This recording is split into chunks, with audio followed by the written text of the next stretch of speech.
अनुग्रहित करें माननीय प्रधानमंत्री महोदय।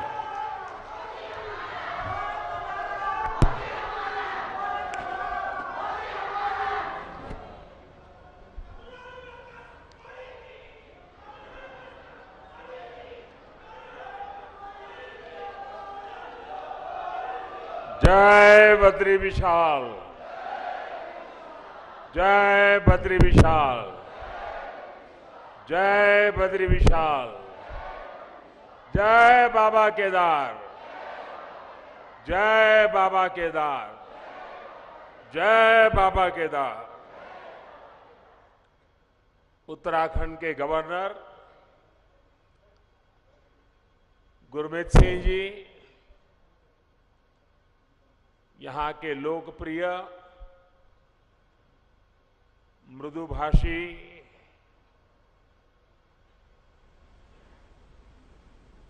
हर पल जिसके चेहरे पर स्मित रहता है, ऐसे हमारे पुष्कर सिंह धामी जी, संसद में मेरे साथी श्री तीरथ सिंह रावत जी, भाई धन सिंह रावत जी, महेंद्र भाई भट्ट जी, अन्य सभी महानुभाव और मेरे प्यारे भाई और बहनों, आज बाबा केदार और बद्री विशाल जी के दर्शन करके, उनके आशीर्वाद प्राप्त करके जीवन धन्य हो गया, मन प्रसन्न हो गया। और ये पल मेरे लिए चिरंजीव हो गए।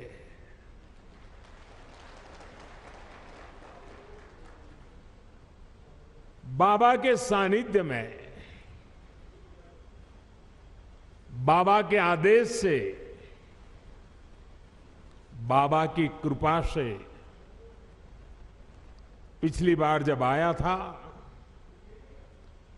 तो कुछ शब्द मेरे मुंह से निकले थे। वो शब्द मेरे नहीं थे। कैसे आए, क्यों आए, किसने दिए, पता नहीं है, लेकिन यूं ही मुंह से निकल गया था कि ये दशक उत्तराखंड का दशक होगा।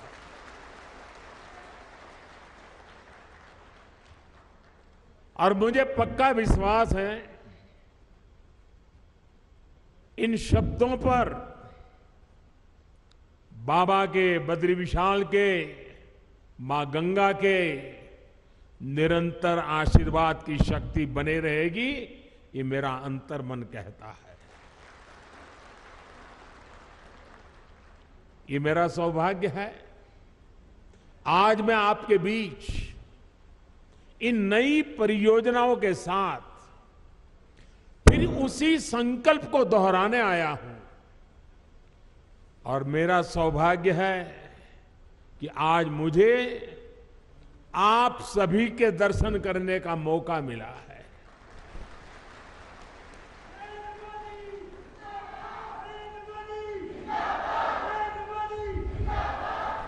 माणा गांव भारत के अंतिम गांव के रूप में जाना जाता है,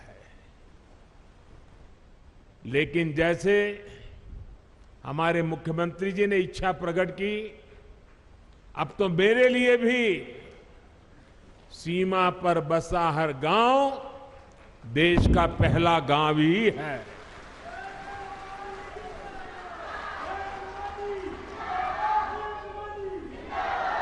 सीमा पर बसे आप जैसे सभी मेरे साथी देश के सशक्त प्रहरी है। और मैं आज माणा गांव को पुरानी यादें ताजा करना चाहता हूं। शायद कुछ पुराने लोग हो, उनको याद हो, मैं कोई मुख्यमंत्री बन गया, प्रधानमंत्री बन गया, इसलिए सीमा के इस पहले प्रहरी गांव को याद कर रहा हूं, ऐसा नहीं है। आज से 25 साल पहले जब मैं उत्तराखंड में भारतीय जनता पार्टी के एक कार्यकर्ता के रूप में काम करता था, न कोई मुझे ज्यादा जानता था, न मेरा उस प्रकार का कोई पब्लिक लाइफ था। मैं संगठन के लोगों के बीच में ही अपना जीवन गुजारता था, काम करता था। और उस समय माणा में मैंने उत्तराखंड भाजपा की कार्य समिति की मीटिंग बुलाई थी। तो मेरे उत्तराखंड के सारे कार्यकर्ता मेरे से बहुत उस समय नाराज थे, प्रश्न पूछते रहे, साहब इतना दूर कितनी मेहनत से जाना पड़ेगा, कितना समय जाएगा। मैंने कहा, भाई जिस दिन उत्तराखंड बीजेपी के दिल में माणा का महत्व पक्का हो जाएगा ना, उत्तराखंड की जनता के दिल में भाजपा के लिए महत्व बन जाएगा। और उसी का परिणाम है माणा गांव की मिट्टी की ताकत है।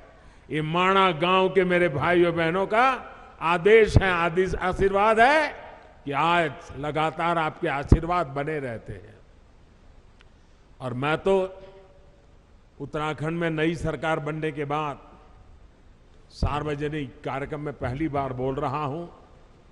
तो मैं आज जब यहां आया हूं और माणा की धरती से मैं पूरे उत्तराखंड के भाई बहनों को, हम सबको दोबारा सेवा करने का मौका दिया है, इसलिए हृदय से आभार व्यक्त करता हूं। साथियों, 21वीं सदी के विकसित भारत के निर्माण के दो प्रमुख स्तंभ है। पहला, अपनी विरासत पर गर्व, और दूसरा, विकास के लिए हर संभव प्रयास। आज उत्तराखंड इन दोनों ही स्तंभों को मजबूत कर रहा है। आज सुबह मैंने बाबा केदार की और बाद में बद्रीनाथ विशाल के चरणों में जाके प्रार्थना की, और साथ साथ, क्योंकि परमात्मा ने मुझे जो काम दिया है वो भी मुझे करना होता है, और मेरे लिए तो देश के 130 करोड़ की जनता वो भी परमात्मा का रूप है। और इसलिए मैंने विकास कार्यों की भी समीक्षा की। और अब आपके बीच आकर मुझे 2 रोपवे प्रोजेक्ट के शिलान्यास का सौभाग्य मिला है। इससे केदारनाथ जी और गुरुद्वारा हेमकुंड साहब के दर्शन करना और आसान हो जाएगा। गुरु ग्रंथ साहब की हम पर कृपा बनी रहे, सभी पूज्य गुरुओं पे हम पर कृपा बनी रहे कि ऐसा पवित्र कार्य करने का गुरुओं के आशीर्वाद से हमें अवसर मिला है। बाबा केदार के आशीर्वाद बने रहे। और आप कल्पना कर सकते हैं, ये रोपवे ने खंभे, तार, अंदर बैठने के लिए कार, इतना मात्र नहीं है। ये रोपवे तेज गति से आपको बाबा के पास ले जाएगा, इतना नहीं है। इसके होने से, इस पे काम करने वाले लोगों से आप कल्पना नहीं कर सकते हैं मेरे देश के 130 करोड़ देशवासियों के आशीर्वाद उन पर बरसने वाले हैं। हेमकुंड साहब पे दुनिया भर में गुरु ग्रंथ साहब की पवित्र पूजा करने वाले जितने भी मेरे भाई बहन हैं, आज हमें आशीर्वाद बरसाते होंगे कि आज हेमकुंड साहब तक का ये रोपवे बन रहा है। आप कल्पना नहीं कर सकते इसकी ताकत क्या है। आप देखना, आज यूके हो, जर्मनी हो, कनाडा हो, वहां पर उत्सव मनाया जाएगा, क्योंकि अब हेमकुंड साहब तक जाने का रोपवे बन जाएगा। और समय तो बचेगा, भक्ति में मन और ज्यादा लगेगा। विकास के इन सभी प्रोजेक्ट्स के लिए उत्तराखंड को और देश विदेश के हर आस्थावान श्रद्धालु को मैं आज बहुत बहुत बधाई देता हूं और गुरुओं की कृपा बनी रहे, बाबा केदार की कृपा बनी रहे, बद्री विशाल की कृपा बनी रहे, यही और हमारे सभी श्रमिक साथियों को भी शक्ति मिले ताकि वे भी पूरी ताकत से समय सीमा में इस काम को पूरा करें। और हम प्रार्थना करें, हर बार प्रार्थना करें, क्योंकि ये बहुत कठिन इलाका है, यहां काम करना कठिन होता है, हवाएं तेज चलती है और इतनी ऊंचाई पे जाके काम करना होता है।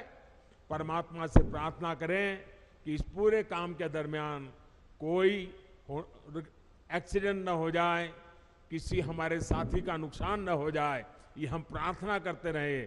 और जिस भी गांव के पास वो काम करते हैं वो भगवान का काम कर रहे हैं, आप उनको संभालना, उनको मजदूर मत समझना, उनको मजदूर मत समझना, ये मत समझना कि उनको पैसे मिल रहे हैं काम कर रहे हैं, जी नहीं, वो परमात्मा की सेवा कर रहे हैं, वो आपके गांव के मेहमान हैं, कठिन काम करने वाले हैं, उनको जितना संभालोगे काम उतना तेजी से होगा। करोगे ना, इनको संभालोगे ना, अपने संतानों की तरह संभालोगे, अपने भाई बहन की तरह संभालोगे। साथियों, आज मैं बाबा केदार के धाम में गया था, तो वहां जो श्रमिक भाई बहन काम करते थे उनसे भी मुझे बातचीत करने का मौका मिला, जो इंजीनियर लोग हैं उनके भी साथ बात करने का मौका मिला, मुझे इतना अच्छा लगा। और वो कह रहे थे कि हम कोई रोड का या इमारत का काम नहीं कर रहे हैं, हम तो बाबा के पूजा कर रहे हैं, बाबा की पूजा कर रहे हैं और ये हमारा पूजा करने का तरीका है। साथियों, देश की आजादी के 75 साल पूरे होने पर मैंने लाल किले से एक आह्वान किया है। ये आह्वान है गुलामी की मानसिकता से पूरी तरह मुक्ति का। आजादी के इतने वर्षों के बाद आखिरकार मुझे ये क्यों कहना पड़ा, क्या जरूरत पड़ी ये कहने की? ऐसा इसलिए क्योंकि हमारे देश को गुलामी की मानसिकता ने ऐसा जकड़ा हुआ है कि प्रगति का हर कार्य कुछ लोगों को अपराध की तरह लगता है। या तो गुलामी के तराजू से प्रगति के काम को तोला जाता है। इसलिए लंबे समय तक हमारे यहां अपने आस्था स्थलों के विकास को लेकर एक नफरत का भाव रहा।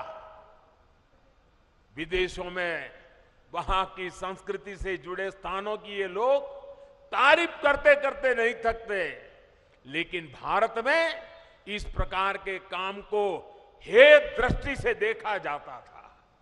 इसकी वजह एक ही थी, अपनी संस्कृति को लेकर हीन भावना, अपने आस्था स्थलों पर अविश्वास, अपनी विरासत से विद्वेष। और ये हमारे समाज में आज बड़ा हो ऐसा नहीं है। आजादी के बाद सोमनाथ मंदिर के निर्माण के समय क्या हुआ था वो हम सब जानते हैं। इसके बाद राम मंदिर के निर्माण के समय इतिहास से भी हम भली भांति परिचित हैं। गुलामी की ऐसी मानसिकता ने हमारे पूजनीय पवित्र आस्था स्थलों को जर्जर स्थिति में ला दिया था। सैकड़ों वर्षों से मौसम की मार सहते आ रहे पत्थर, मंदिर स्थल, पूजा स्थल के जाने के मार्ग, वहां पर पानी की व्यवस्था, तो उसकी तबाही, सब कुछ तबाह होकर के रख दिया गया था। आप याद करिए साथियों, दशकों तक हमारे आध्यात्मिक केंद्रों की स्थिति ऐसी रही, वहां की यात्रा जीवन की सबसे कठिन यात्रा बन जाती थी।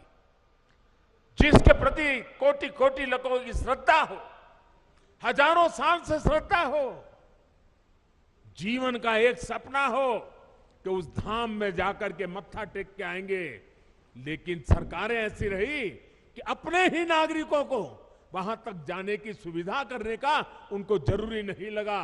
पता नहीं कौन सी गुलामी की मानसिकता ने उनको जकड़ के रखा था। यह अन्याय था कि नहीं था भाइयों? यह अन्याय था कि नहीं था? यह जवाब आपका नहीं है, यह जवाब 130 करोड़ देशवासियों का है। और आपके इन सवालों का जवाब देने के लिए ईश्वर ने मुझे ये काम दिया है।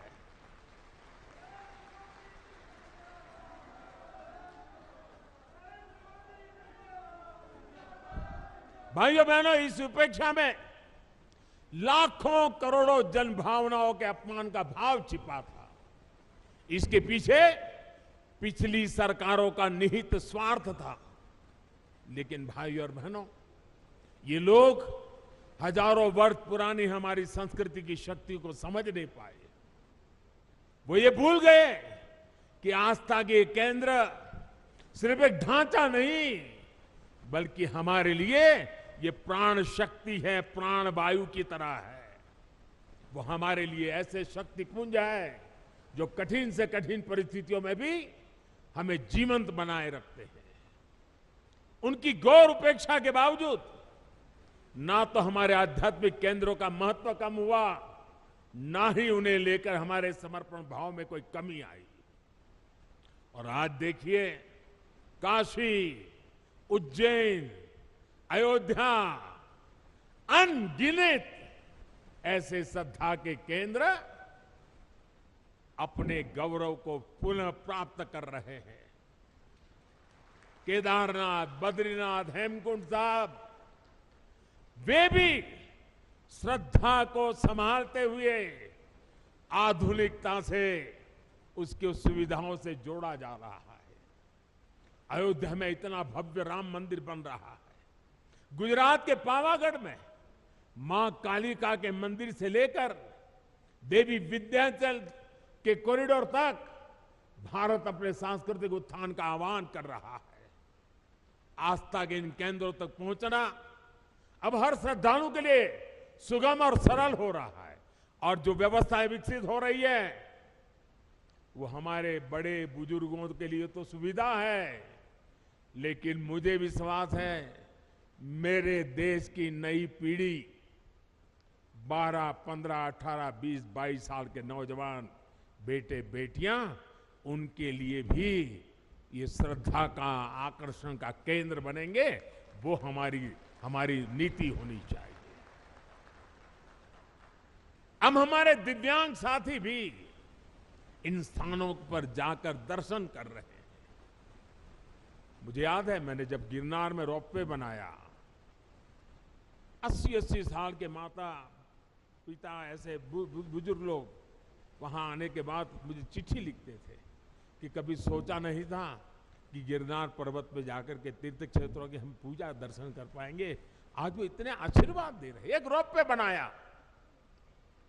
साथियों, इस ताकत को कई लोग पहचान ही नहीं पाते। आज पूरा देश अपने आध्यात्मिक केंद्रों को लेकर गर्व के भाव से भर गया है। उत्तराखंड की ये देवभूमि स्वयं इस परिवर्तन की साक्षी बन रही है। डबल इंजन की सरकार बनने से पहले केदारनाथ में एक सीजन में ज्यादा से ज्यादा 5 लाख श्रद्धालु आया करते थे। अब इस सीजन में ये संख्या मुझे बता रहे हैं 45 लाख। अब देखिए साथियों, आस्था और आध्यात्म के स्थलों के इस पुनर्निर्माण का एक और पक्ष है जिसकी उतनी चर्चा नहीं हो पाती है। ये पक्ष है पहाड़ के लोगों की ईज ऑफ लिविंग का, पहाड़ के युवाओं को रोजगार का। जब पहाड़ पर रेल, रोड और रोप पे पहुंचते हैं तो अपने साथ रोजगार लेकर के आते हैं। जब पहाड़ पर रेल और रोड और रोप पे पहुंचते हैं तो ये पहाड़ का जीवन भी जानदार, शानदार और अधिक आसान बना देते हैं। ये सुविधाएं पहाड़ पर टूरिज्म भी बढ़ाती हैं, ट्रांसपोर्टेशन भी आसान करती है। अब तो हमारी सरकार ड्रोन को भी पहाड़ों पर सामान के ट्रांसपोर्ट का प्रमुख साधन बनाने पर काम कर रही है। क्योंकि आजकल ड्रोन आते हैं 20 किलो, 25 किलो, 50 किलो तक सामान उठा करके तेज गति से दूसरी जगह पे उतार देते हैं। हम उसको लाना चाहते हैं, क्योंकि आपके यहां जो फल सब्जी पैदा होती है वो ताजा ताजा बड़े शहरों में पहुंचे, ताकि आपको ज्यादा कमाई हो।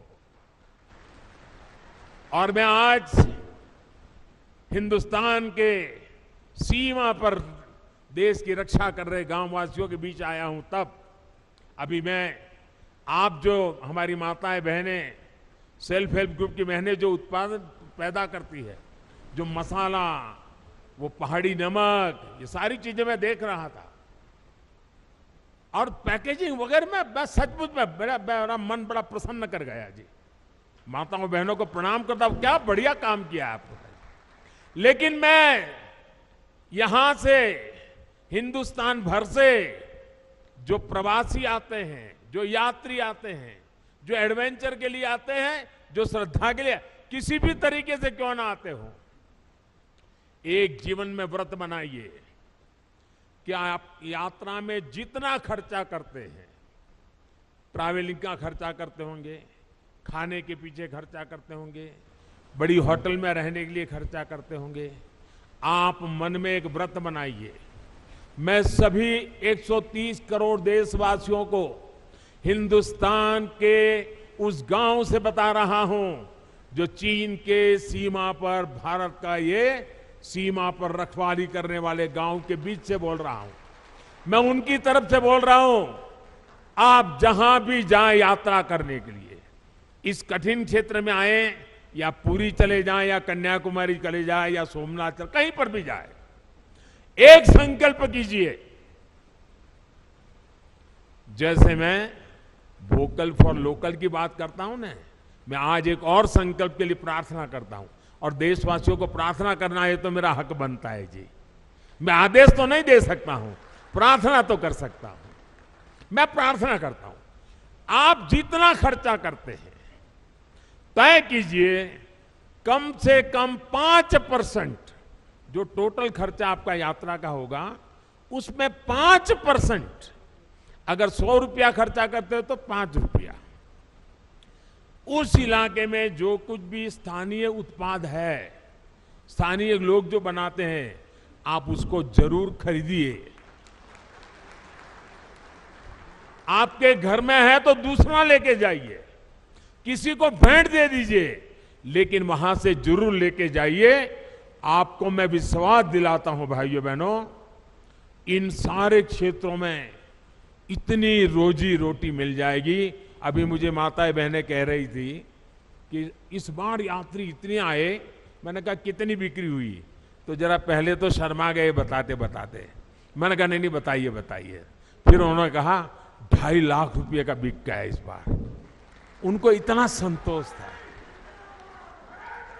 अगर सब यात्री, सभी प्रवासी जहां जाए वहां स्थानीय जो गरीब लोग पैदा करते हैं, वैसी स्थानीय बनी हुई चीज 5% बजट ये जोड़ दीजिए, आप देखिए आपको जीवन में संतोष होगा। और घर में रखेंगे, बच्चों को बताएंगे कि देखिए हमने उस साल जब उत्तराखंड गए थे ना, ये तस्वीर तो तुझे अच्छी लगती है, उस तस्वीर के पीछे तो हमने 20 रुपया खर्च किया है, लेकिन ये जो छोटी चीज दिखती है ना, वहां की एक बूढ़ी मां बना रही थी, मैं उससे लेकर के आया था। आपको आनंद होगा, आपको संतोष होगा। इसलिए मैं आज यहां से पूरे देश को प्रार्थना कर रहा हूं, मेरे प्यारे भाइयों बहनों, पहाड़ के लोगों की पहली पहचान यही होती है कि वो बहुत मेहनती होते हैं। उन्हें उनके साहस, उनकी जुझारू प्रवृत्ति के लिए जाना जाता है। वो प्रकृति के प्रति शिकायत नहीं करते हैं, संकटों के बीच जीना सीख लेते हैं जी। लेकिन साहब, पहले की सरकारों के समय पहाड़ों के लोगों के सामर्थ्य को उनके खिलाफ ही इस्तेमाल किया गया। दशकों तक सरकारें ये सोचकर पहाड़ की उपेक्षा करती रही वो मेहनतकश लोग हैं, पहाड़ जैसा उनका हौसला है। अरे उनकी तो ताकत इतनी है, उनको तो कुछ जरूरत नहीं, चल जाएगा। ये उनकी ताकत के साथ अन्याय था। उनकी ताकत है इसका मतलब ये तो नहीं है कि उनको ऐसे ही रहने दिया जाए, उनको भी तो सुविधा चाहिए। मुश्किल हालातों में पहाड़ के लोगों को मदद मिलनी चाहिए।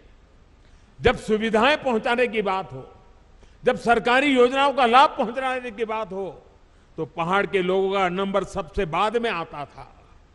इस सोच के साथ देश कैसे आगे बढ़ता? पहाड़ के लोगों के साथ हो रहे इस अन्याय को मुझे समाप्त करना ही था। इसलिए पहले जिस इलाकों को देश की सीमाओं का अंत मानकर नजरअंदाज किया जाता था, हमने वहां से समृद्धि का आरंभ मानकर काम शुरू किया है। पहले देश का आखिरी गांव जानकर जिसकी उपेक्षा की जाती थी, हमने वहां के लोगों को अपेक्षाओं पर फोकस पर करके काम करना शुरू किया है। पहले देश के विकास में जिनका योगदान को महत्व नहीं दिया गया, हमने उन्हीं को साथ लेकर प्रगति के महान लक्ष्यों की ओर बढ़ने का संकल्प किया है।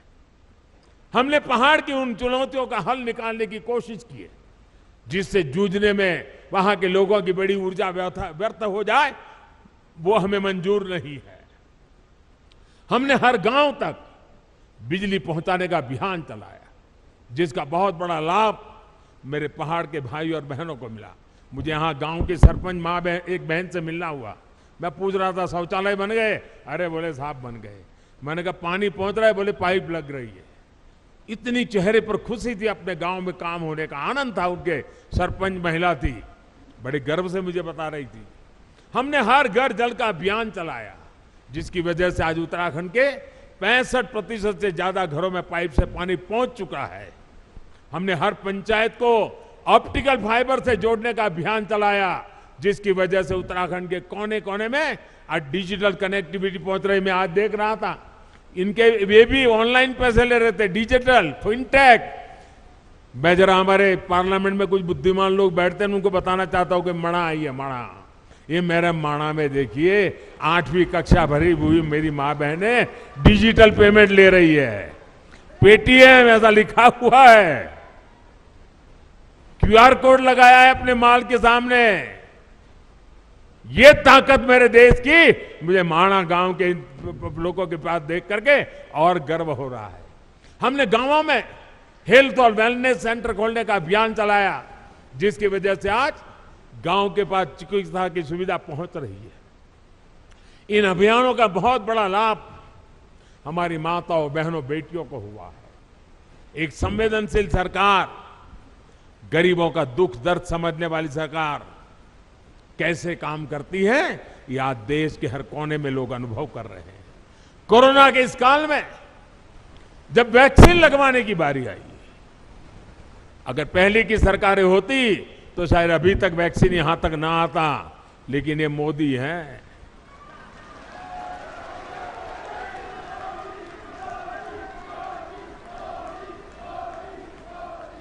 मैंने कहा कोरोना जाए उसकी ज्यादा तेजी से मुझे वैक्सीन पहाड़ों में ले जानी है, और मैं सरकार को बधाई देता हूं। मेरे उत्तराखंड और मेरे हिमाचल 2 प्रदेशों ने सबसे पहले वैक्सीनेशन का काम पूरा कर दिया भाई।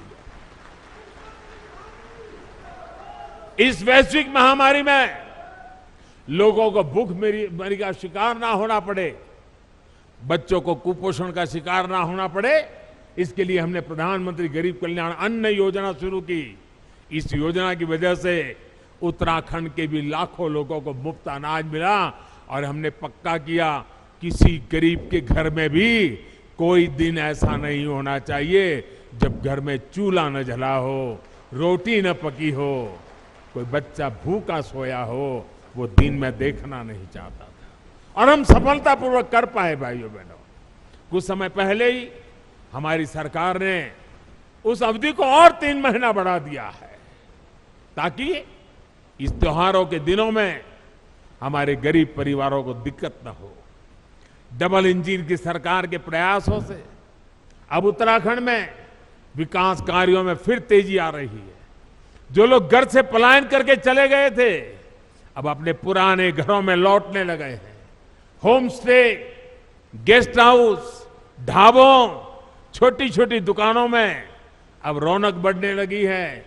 इन सुविधाओं से उत्तराखंड में पर्यटन का हो रहा है विस्तार, यहां के विकास को भी गति देने वाला है। मुझे खुशी है कि डबल इंजन की सरकार यहां के युवाओं को होम स्टे की सुविधा बढ़ाने के लिए, युवाओं के स्किल डेवलपमेंट के लिए निरंतर आर्थिक मदद दे रही है। सीमावर्ती क्षेत्रों से युवाओं को एनसीसी से जोड़ने का अभियान भी यहां के युवाओं के उज्जवल भविष्य के लिए तैयार हो रहा है। पूरे देश में सीमावर्ती क्षेत्र में जो अच्छी स्कूल होगी, अब एनसीसी हम वहां चलाएंगे। अहमदाबाद, मुंबई, चेन्नई, वहां एनसीसी 75 साल चली, अब एनसीसी चलेगी इन गांवों में। मेरे गांव के बच्चों को मिलेगा लाभ।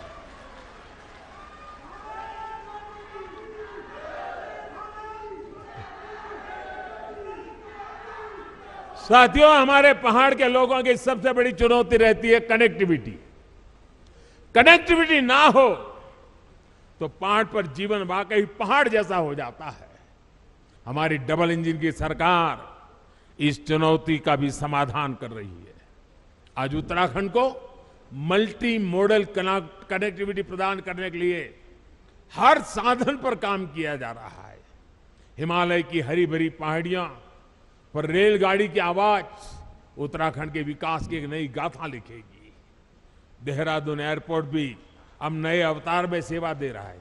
अभी मैं हिमाचल प्रदेश गया था, वहां मैंने वंदे भारत ट्रेन शुरू की और मुझे कईयों ने बताया कि हमारे यहाँ 2-2 पीढ़ी पहले की जो उम्र के लोग हैं, ऐसे गांवों में और गांव में लोग हैं जिन्होंने अभी तक रेल नहीं देखी है, और आप हमारे हिमाचल में वंदे भारत ट्रेन ले आए। वंदे भारत ट्रेन तो अभी तो एक स्टेशन पहुंची है, लेकिन पूरे हिमाचल और पहाड़ के लोगों के लिए बहुत बड़ा तोहफा है। वो दिन मैं उत्तराखंड में भी देखना चाहता हूं भाई। आज चाहे हिमाचल से उत्तराखंड आना जाना हो या फिर दिल्ली और यूपी से उत्तराखंड आना जाना, 4 लेन हाईवे और एक्सप्रेसवे जल्दी आपका स्वागत करने वाले हैं। 4 धाम ऑल वेदर रोड उत्तराखंड के लोगों के साथ साथ पर्यटकों और श्रद्धालुओं को एक नया एहसास दे रहे हैं। अब हर कोई पर्यटक जो दूसरे राज्यों से उत्तराखंड आ रहा है, वो यहां से यात्रा का अद्भुत अनुभव लेकर जाता है। दिल्ली देहरादून इकोनॉमिक कॉरिडोर से दिल्ली देहरादून की दूरी तो कम होगी, इससे उत्तराखंड के उद्योगों को भी बढ़ावा मिलेगा। भाई और बहनों, आधुनिक कनेक्टिविटी राष्ट्र रक्षा की भी गारंटी होती है। इसलिए बीते 8 सालों से हम इस दिशा में एक के बाद एक कदम उठा रहे हैं। कुछ साल पहले हमने कनेक्टिविटी की 2 बड़ी योजनाएं शुरू की थी, एक भारतमाला, दूसरी सागरमाला। भारतमाला के तहत देश के सीमावर्ती क्षेत्रों को बेहतरीन और चौड़े हाईवे से जोड़ा जा रहा है। सागरमाला से अपने सागर तटों की कनेक्टिविटी को सशक्त किया जा रहा है। बीते 8 वर्षों में जम्मू कश्मीर से लेकर अरुणाचल प्रदेश तक बॉर्डर कनेक्टिविटी का भी अभूतपूर्व विस्तार हमने किया है। 2014 के बाद से बॉर्डर रोड ऑर्गेनाइजेशन ने करीब करीब 7,000 किलोमीटर नई सड़कें का निर्माण किया है, सैकड़ों पुल नए बनाए हैं, बहुत सी महत्वपूर्ण टनल्स को भी पूरा काम किया है। एक समय था जब बॉर्डर किनारे सड़क बनाने के लिए भी दिल्ली से मंजूरी लेनी जरूरत पड़ती थी। हमने न सिर्फ इस बाध्यता को समाप्त किया, बल्कि बॉर्डर किनारे अच्छी सड़कें बनाने पर, तेजी से सड़कें बनाने पर जोर दे दिया। अब पहाड़ी राज्यों की कनेक्टिविटी को और बेहतर बनाने के लिए हमने विशेष तौर पर, जैसे सागरमाला है वैसे भारतमाला है, वैसे अब पर्वतमाला का काम आगे बढ़ने वाला है। इसके तहत उत्तराखंड और हिमाचल में रोपवे का एक बहुत बड़ा नेटवर्क बनना शुरू हो चुका है। हमारे यहां जब हम बॉर्डर की बात सुनते हैं तो यही मन में आता है कि वहां सिर्फ फौजी साथी होंगे, बाकी सब वीरान होगा। लेकिन इस धारणा को भी हमें बदलना है। और धरातल भी इसको हमें बदल के रहना है। हमारे बॉर्डर के गांवों में चहल पहल बढ़नी चाहिए, वहां विकास जीवन का उत्सव बनना चाहिए, ये हम प्रयास कर रहे हैं। और हम तो कहते हैं जो कभी गांव छोड़ करके गए हैं उनको अपने गांव वापस लौटने का मन कर जाए, ऐसा मुझे जिंदा गांव खड़े करने हैं। और मैं कह रहा हूं ऐसा नहीं, मैं करके आया हूं। गुजरात के अंदर पाकिस्तान की सीमा पर आखिरी गांव है कच्छ के रेगिस्तान में धोरडो। आज धोरडो बहुत बड़ा टूरिस्ट सेंटर बना हुआ है, लाखों लोग हर साल आते हैं, वहां के लोगों के लिए करोड़ों रुपए का व्यापार होता है। आखिरी गांव को जिंदा कर दिया, उसके कारण पूरा इलाका जिंदा हो गया। अभी मैंने पाकिस्तान की सीमा पर गुजरात का एक दूसरा इलाका है रेगिस्तान में, नालाबेट एक तीर्थ स्थान था, नालाबेट की जगह पर एक मां का स्थान था, वहां बहुत बड़ा स्थान बना दिया। और अभी उत्तराखंड के अफसरों को मैंने भेजा था, जरा देख के आइए क्या माणा के आसपास हम ऐसा कुछ कर सकते हैं क्या। मैं सोच रहा हूं, मैं बॉर्डर के गांवों में कुछ न कुछ होना चाहिए दिमाग में खपाए बैठा हूं, और इसलिए मैं आज आया हूं क्योंकि मैं उसको जरा और बड़ी बारीकी से समझना चाहता हूं। और यहां माणा से माणा पास तक जो सड़क बनेगी उससे मुझे पक्का विश्वास है टूरिस्टों को आने जाने के लिए एक बड़ा नया युग शुरू हो जाएगा। लोग अब बद्री विशाल से वापस नहीं जाएंगे, जब तक माणा पास नहीं जाते वापस नहीं जाएंगे, वो स्थिति मैं पैदा करके रखूंगा भाई। इसी प्रकार जोशीमठ से मलारी सड़क के चौड़ीकरण के सामान्य लोगों के साथ ही हमारे फौजियों के लिए भी बॉर्डर तक पहुंचना बहुत आसान होगा। भाई और बहनों, हमारे पहाड़ी राज्यों की चुनौतियां भी एक जैसी है, विकास की आकांक्षाएं भी बहुत प्रबल है। विशेष रूप से उत्तराखंड और हिमाचल तो भूगोल और परंपरा के हिसाब से भी एक दूसरे से कई मामलों में जुड़े हुए हैं। एक गढ़वाल है और उत्तरकाशी के देहरादून के उस तरफ आपके शिमला और सिरमौर आ गए। जौनसार और सिरमौर के गिरिपार में तो अंतर करना भी कोई बहुत मुश्किल होता है। मैं तो अभी हिमाचल के अनेक क्षेत्रों में जाकर आया हूं, वहां उत्तराखंड की बहुत चर्चा है। हिमाचल वाले कह रहे हैं कि जिस प्रकार उत्तराखंड ने तेज विकास के लिए, धरोहरों आस्था के स्थानों को विकास के लिए, बॉर्डर और पहाड़ी क्षेत्रों की सुविधा बढ़ाने के लिए डबल-इंजन के सरकार को दोबारा ले आए हैं, वही मंत्र हिमाचल को भी प्रेरणा दे रहा है। मैं उत्तराखंड को फिर विश्वास दिलाता हूं कि आपकी आशा व आकांक्षाओं को पूरा करने के लिए हमारी मेहनत कभी कम नहीं होगी। मैं बाबा केदार और बद्री विशाल से इस जन विश्वास पर खरा उतरने का आशीर्वाद मांगने भी यहां आया हूं। एक बार फिर विकास के लिए, विकास की परियोजनाओं के लिए मैं आप सबको बहुत बहुत बधाई देता हूं। और इतनी बड़ी तादाद में आप आशीर्वाद देने आए, माताएं बहनें आई, शायद आज घर में कोई नहीं होगा, छोटा सा माणा आज पूरा यहां माहौल बदल दिया है। मैं कितना भाग्यवान हूं जब ये माताएं बहनें मुझे आशीर्वाद दी।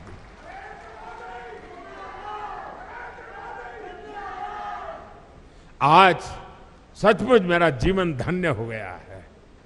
मैं दीपावली की आप सभी को अग्रिम शुभकामनाएं देता हूं और मैं आपके उत्तम स्वास्थ्य के लिए, आपके बच्चों की उत्तम प्रगति के लिए बद्री विशाल के चरणों में प्रार्थना करते हुए मेरी वाणी को विराम देता हूं। मेरे साथ पूरी ताकत से बोलिए, भारत माता की, भारत माता की, भारत माता की जय बद्री विशाल, जय बद्री विशाल, जय बद्री विशाल, जय बाबा केदार, जय बाबा केदार, जय बाबा केदार।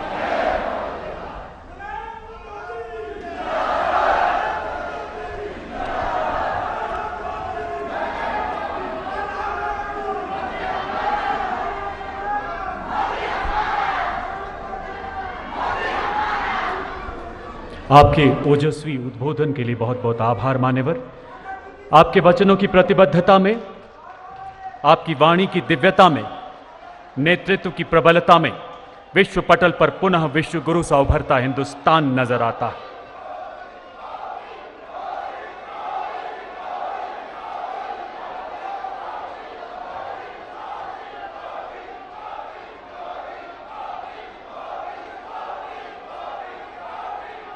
आइए पुनः हाथ ऊपर करके तालियों के जयघोष से धन्यवाद करें हमारे